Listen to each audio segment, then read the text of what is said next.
is up, everybody? Welcome to another fresh take. Vicky, how are you? I am good. Can't complain. Cannot complain. Okay. Before we get started, I would just like to thank all of Black Twitter for showing out this week for the X-Men episode. Black Twitter was off the chain. I did not know Rogue had that many fans. Listen, that's the thing. Like, you have a lot of like Jean Grey fans. You do, right? Yeah. And then Black folks, we all love Storm, right? Yeah, that's a given. Yeah. But low key, when you say who you picking after Storm, everybody picks Rogue. Like, I did not know that. Ain't nobody else. Because, I mean, no offense. I know there's people who love Jubilee. I respect that. But in the end, people are going to pick Rogue. Like, when I'm like low key, like Rogue's like your girl. Like, that's your friend. You know what I'm saying? You might hang out with Storm, but you know you good with Rogue no matter what. You know what I'm saying? Like, it's just, she just your road dog. Like, you can see Storm and Rogue hanging out. So, like, you pick those two. And then, I mean, and it's usually like you one or the other. You're a Jean Grey or you're a Rogue. Because you know what? I've never liked Jean Grey. I've never cared about the Dark Phoenix storyline. I never cared about any of that. So I've never cared for her. Okay. And at the same time, I never cared for Cyclops either. But that's a different story. Whatever. So to me, it was always about like Rogue. I mean, she cool. She cool. She's that ride or die. Like, y'all about to get into some stuff. Good. Like, you know, if you went to jail, she in the next cell. Yeah. You know, you can call her at 3 a.m. Like, listen, I need you to drag this body out with me. And she's like, okay. If you come to her like, listen, I need you not to ask no questions. I gotta go do something. And she'll be like, I'm taking your car or mine. You know she down for it. So she with it. So, well, because this episode basically it dealt with grief. All right, so it was basically the fallout from Gambit dying. They actually had a few, which somebody did bring up a good point. They're like, why did they use that picture for the funeral of Gambit? Like, with the card, I'm like, bro, that part was funny, but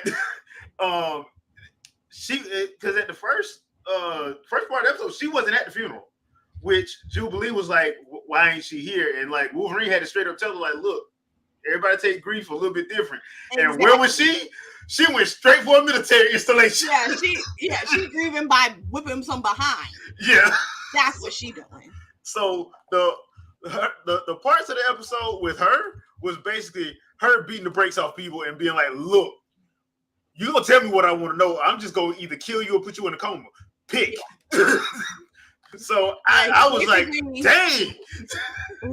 What the saying go? Get down before you lay down, because once you lay down, you're gonna stay down. Yeah. and I'm talking about the funny thing about that entire situation was two things. For the gamers in the room, clearly the writers at X-Men 97 and the animators played Marvel vs. Capcom 2, because when she landed the kick, I'm like, wait a minute. So, and then the fact that the military was like, this place holds the hook. She can't get in here. Bam! Like, come to find out. Like, you thought, let me tell you. So I was just sitting back like, bruh, why are you drinking coffee and talking trash? You need to be gearing up and getting out of here.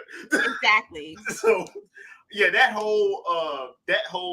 the stuff with her was just great. One of my favorite stories from the 90s is Operation Zero Tolerance. And that's pretty much what we're getting. So they've done two of my favorite arcs in this show already. E for Extinction, and now they're doing Operation Zero Tolerance.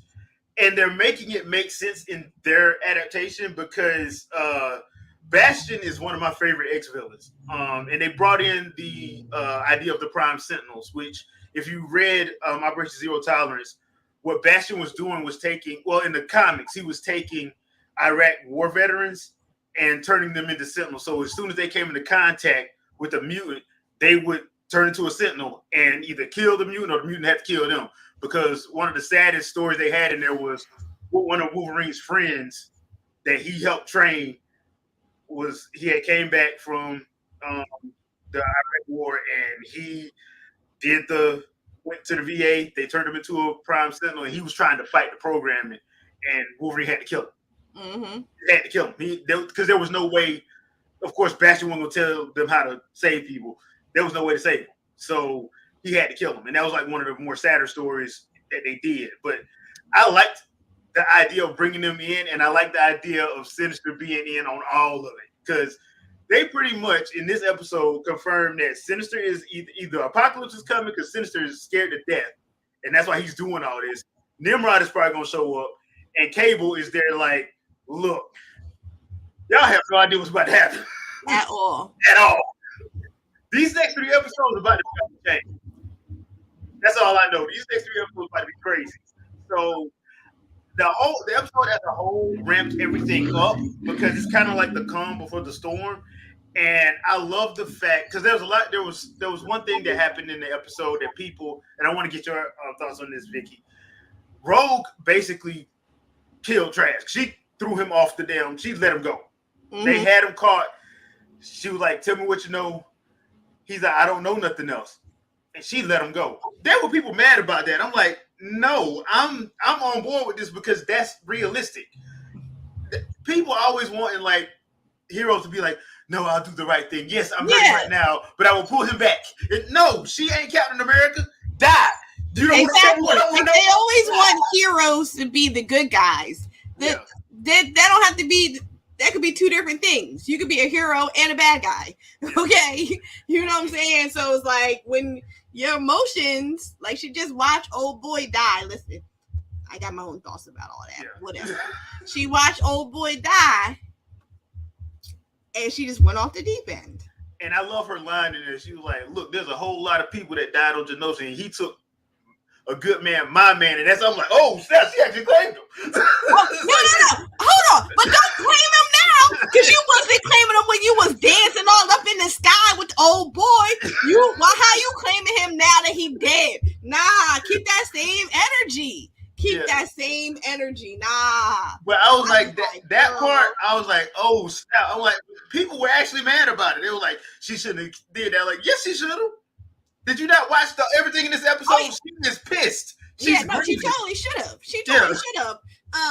But like always, killing people got consequences. So now he like. Yeah, it turned on his programming, and he couldn't find out they made him into a Prime Sentinel, and he didn't even know it. Yeah. So that was interesting. And once again, they've done a good job with Jean. Jean is not fainting, people. This Jean does not faint. So she used her powers like, okay, I'm going to do this, and this. Oh, and I'm going to fight this Sentinel like he ain't nothing. I'm so glad they did that because I was like, one of my big complaints about the original series was every time Jean used her powers, it was like, God dang, girl. You use her powers for 5 seconds and you fainting? Like, I feel like you might need some more training, sis. Yeah. I feel like you might not need to be out in the Yeah, stay in the mansion. Just use Cerebro. Stay in the mansion. Like you need to do some more training in the was it Danger Room? What's it called? The Danger Room, yeah. But this some more training. This Jean, like my husband sitting up here messing with this damn having a psychic rapport with other women, and he don't think I'm not strong. Like, that's basically what she was doing. But yeah, I love the way they've done that. Like I said, I'm very interested in these last 3 episodes. Because if they do what I think they're doing, Gambit should come back, Apocalypse should be introduced, and something's going to be off kilter for that season finale. Because I'm glad they already got season 2 already wrote and animated. Because I want to see where all this goes. Because the whole cliffhanger with Bastion having Magneto in a barbershop, I thought he was about to slit his throat too when he had the razor. I'm like, is he gonna kill Magneto in here? Like, oh no, you don't want to move. I'm like, he's over here playing a 1950s song, shaving him. I'm like, if I'm Magneto, I'm like, hey, no, hey, man, I know you got me locked up, but hey, dude, I ain't with all this. Exactly. I ain't with all this, dude. But yeah, that was actually pretty cool. What do you think about that? I enjoyed it. I thought it was really cool, but I don't know. I don't know what we in store for next. Because there was a lot of stuff happened in 33 minutes. Yes. A lot of stuff happened. And then I would be remiss if I did not bring this up. Captain America does make an appearance, people. Oh, yeah. And yo, but when she was like, what? Let me take this shield. Get this shit out of here. Oh my God, dang. Now, you know what would have been funny? Get that. If you ain't going to do nothing. You know what would have been funny? If it would have hit that mountain and came back. Right? That's why I was like, it didn't come back. Yeah, I was like, it would have been funny if it would have hit that mountain and came right back, hit her in the face. But I understand both sides of it. Because, like, I mean, before, he's like government. So he's like, I got to follow chain of command and rules and regulations. And I need this is Captain America before Winter Soldier, before he becomes disillusioned with the U.S. government. So I know people are thinking like, Cap wouldn't do that. Yeah, Cap would have. Back then, Cap would have did that. Because this is before, did that. This is before he knew about Isaiah. This is before Winter Soldier, where they lied to him about Bucky. This is before all of that. Because now Cap in the comics now would be like, let's go save the mutants. Like, come on. Come on, Rogue, let's go. But Cap back then, Cap would have said that. Cap would have been like, look, I can't just do that. Like Jay just said, Cap got put in his place. Yes, he did. He did. Yes, he did. Yeah. Mm-hmm. I mean, and the thing is, the sad thing about it is, I actually kind of like the Captain America character. There's only a couple times I don't really like him, but I actually kind of, because I see the issue that is, because he just can't do stuff. Because anytime he shows up, everybody think, oh, well, America okayed this. No, they didn't. Yeah. Most times they didn't. He just does it. Well, nowadays anyway. Nowadays he just does it. But I do understand the point. And once again, this episode deals with her going through grief, and she's not trying to hear nothing. If you ain't helping her, get the hell out of my way. Exactly. Because what she did to God. If you ain't with me, you against me. Now, what's it going to be? Now, the funniest part of this episode to me was Gyrick. Okay, you racist. We get it. You know what her mutant power is. Why are you talking trash? Oh, like, you think I'm not? You think I'm worried about you? She took that hand off. So you gonna tell me what I want to know? Like, bro, like, are you dumb? Like, bro, I'm not finna piss her off. She ain't got no collar on. Why are you talking trash? Yeah, like you talking mad greasy for somebody who's gonna get jacked. Yeah, I'm like, and of course, as soon as she took that glove off and put her hand on his face, he up there. Nah, don't squirm now. don't fight it down, player. Nah, bro, you talking mad. Come on, bro, keep that same energy. Only to get killed anyway. That's a damn shame. Well, oh well. So, how do you feel about Sinister? How do you feel about Sinister in this series so far? He's only been like 3 episodes. Yeah, like he's not. I mean, he just kind of. I guess I don't really have a lot of investment in him. Yeah, I thought he would have been a little bit more prominent in the series. Yeah, like he's kind of like not.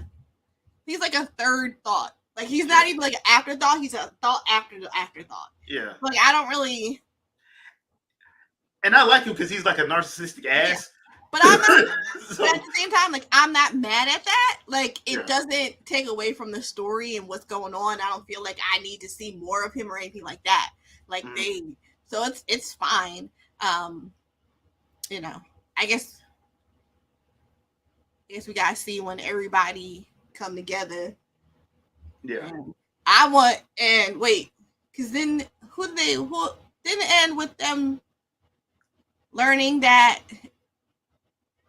Xavier was still alive? Or no? No, that's what Sinister and Bastion found out. Yeah. Sinister and Bastion found that out because he hit one of the satellites that had an old relay that they weren't using, and the Landra caught the whole Landra thing.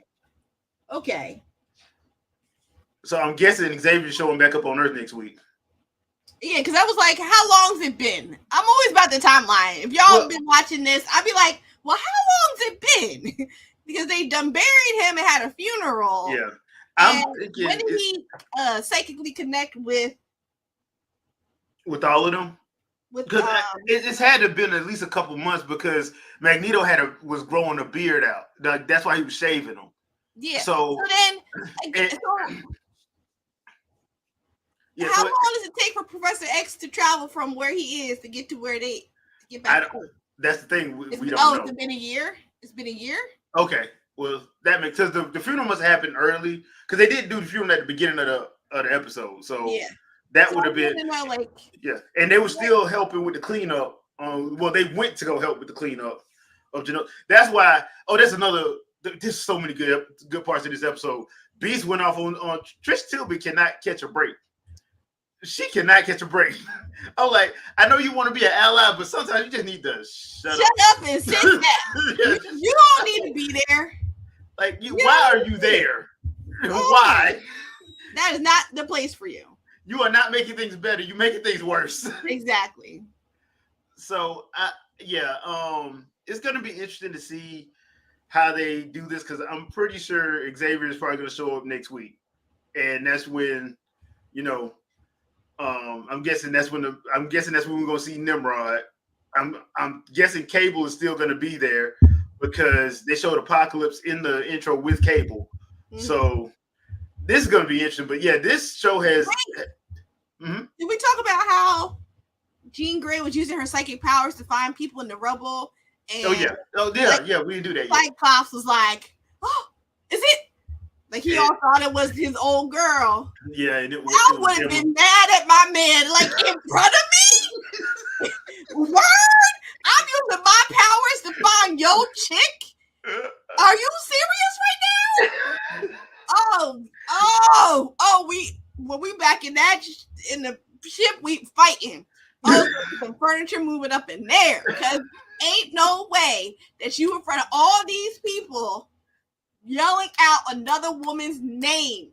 That's his mother, his child. He thought it was her. That was not a cry out for a man who's worried about the mother of his child. It was not. No, it was not. Oh, and I gotta get. You are going to be fighting like, you know what? This relationship is done. We are done. I'm breaking up with you right here in the midst of this rubble. Hey, Logan, come here. Like, she gonna go to her side dude. Yeah, like go with the side dude. Because ain't no way that I'm using my psychic powers and you gonna cry out another woman's name. I know you did not. You better go ahead. They did find Emma Frost in her diamond form. Jay Biggs, I gotta give you props, man. You called this. They did kill Sebastian Shaw. So Sebastian Shaw is one of the dudes that's dead. So she was the only one in there, and it had to be a few weeks because they had already rats had already started eating them. So it had to be a few weeks, and they found Emma, and the only reason why they found her because she had went into diamond form, and you can't break her when she's in diamond form. So, so stuff's about to pick up, and I guess Emma Frost is going to join the team. This is going to be interesting. Comic book fans, y'all know what I mean by interesting. We get another damn love triangle this time with Emma, Cyclops, and Jean. So this is gonna be awesome. So what? It's supposed to be her, Cyclops, and Jean. Mm-hmm. You know what, Jean? You're not my favorite. I don't really care for you, girl. But this is mad disrespectful.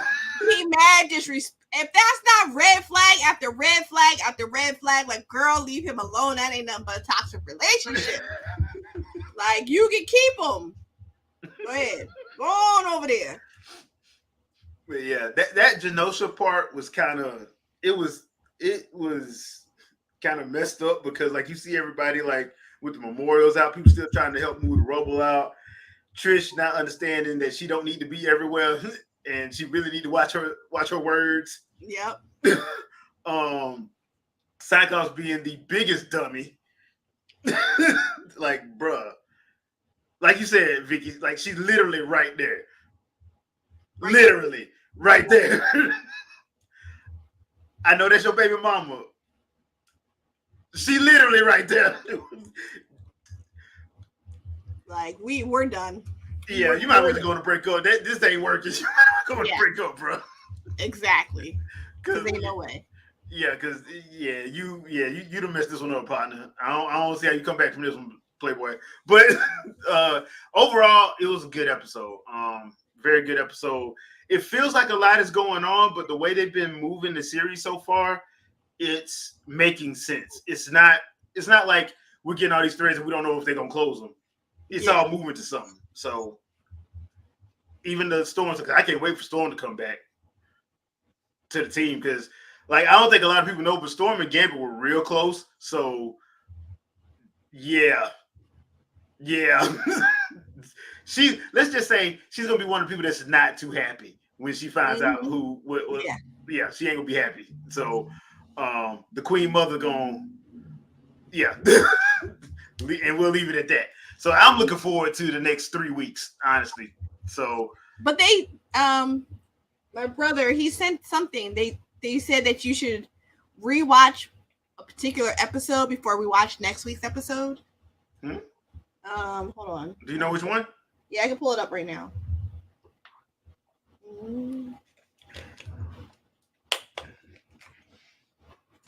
One Man's Worth. Oh, from the original one. I think that's season 3 or 4. I love that story because that's the one where Bishop went back in time because they were trying to kill Xavier when he was in college. Nimrod tried to kill Xavier when he was in college. That was a good episode because that's the episode where like Wolverine and Storm are married and they went into that diner and dude wouldn't serve them because they were married and Wolverine was about to go cut that dude's head off. For disrespecting the Storm to his face. Like, that's all like, bro, why would you disrespect Storm 1 to her face with Wolverine right next to her? Y'all know he crazy, right? Like, he looked like he crazy. Dude came into the diner looking crazy, and you're gonna piss off his. Okay, all right. Clearly your racism knows no bounds. If you're gonna do something like that, but yeah, One Man's Worth, yeah, that was a very good episode. So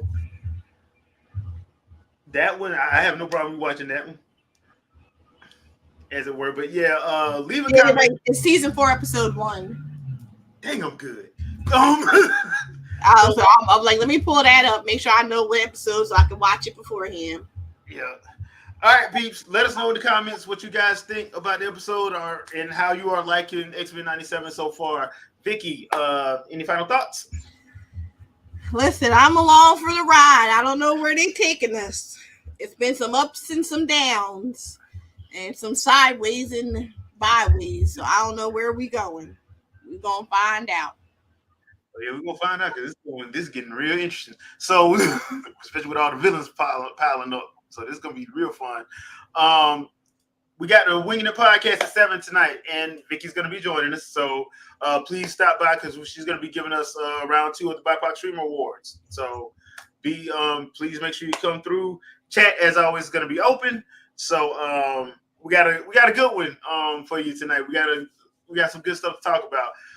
Racist people probably not going to like tonight's episode, but we do have some fun stuff we're going to talk about tonight. So join us back at 7 p.m. Eastern Standard Time.